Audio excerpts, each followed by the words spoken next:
This is Barry Heads with Sharp Counsel. Thanks for tuning in today. We are, well, as you know, we're still in our sexual downfall series, and we're going to call this snippet soul destruction.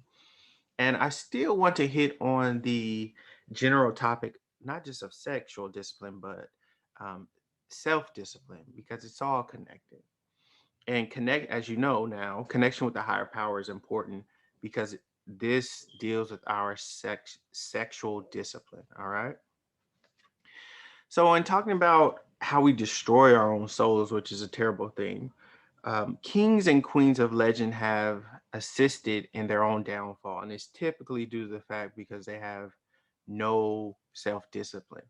And this self-discipline is not we're hitting on sexual discipline, but a lack of sexual discipline leads to different area of our lives, to whether we're telling the truth or we're telling a lie, how we handle our finances, how we handle our health, how we handle our minds. Are we continuing to nourish it and help it grow positively, or are we being lazy and dysfunctional, etc., etc.?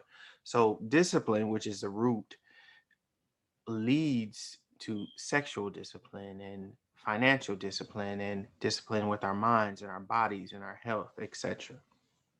So I want to talk about some of the kings and queens in history who have had great lives and eventually lead to downfall because they have no sexual discipline. The first one that comes to mind is Napoleon. He had a number of wives, but we see as his life unfolds, his lack of self discipline with one of his favorite wives or favorite women was Josephine. But that relationship with Josephine deteriorated. One of the reasons because of his lack of self discipline, and I'm sure his reign as a leader of a country and a nation, and eventually what he probably was going for the world was destroyed because one reason, his lack of self-discipline. It just disperses and wastes your energy, your mental power, your focus, etc., etc. Then we move on to more biblical individuals or characters that we hear about. King David, King Solomon.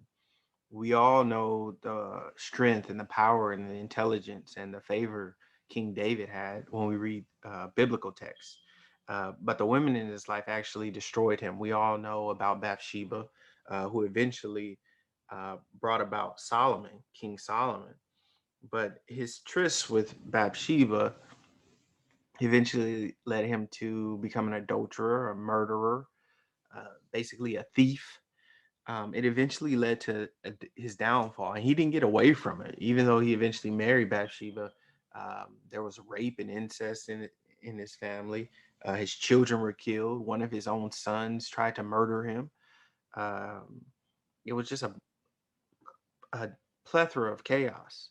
And then when we go further down the road to King Solomon, who had 1,000 women. So basically, we're saying about 300 wives and 700 concubines. I wouldn't be surprised if he had more. Um, again, led to his downfall.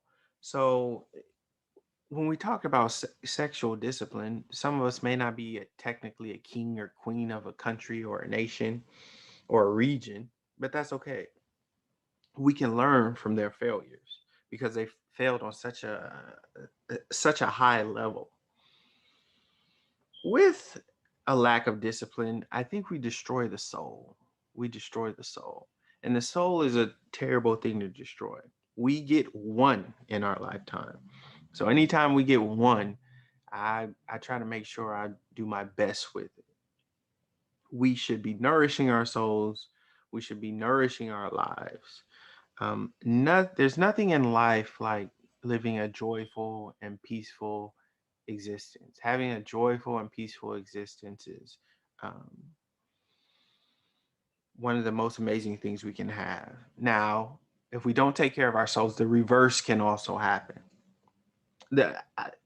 Take this analogy or metaphor. The soul is similar to a thermometer, okay? So it monitors justice, just like our conscience, our sense of right and wrong. If we discard it, we have to face guilt or what's called a seared conscience. So the first time we do something um, wrong in the area of sexual discipline, or we make an error in the area of sexual discipline, it's not the worst thing in the world. But the second, third, fourth, fifth, sixth time we do it, we start to build a habit. And after the days and weeks and months and years go by, we start ingraining. It gets ingrained in our life and in our spirit. Um, our lack of discipline, and it has its effects in the long term. In a positive sense, when we talk about the financial realm, one of the things we talk about or you hear people talk about quite a bit, is compound interest and the effect of compound interest over the long term. So I don't want you to just think about that in terms of your finances, how compound interest can just exponentially grow your money. But I want you to think about that in terms of your health, in your mind, in your physical training, and even in your discipline, and particularly in this series, in the sexual downfall series, your lack of sexual discipline and how that can compound over time. So when we talk about a seared conscience, your your conscience doesn't just rot away immediately. It's day after day after day, moment after moment after moment of not telling yourself no, of not disciplining yourself sexually.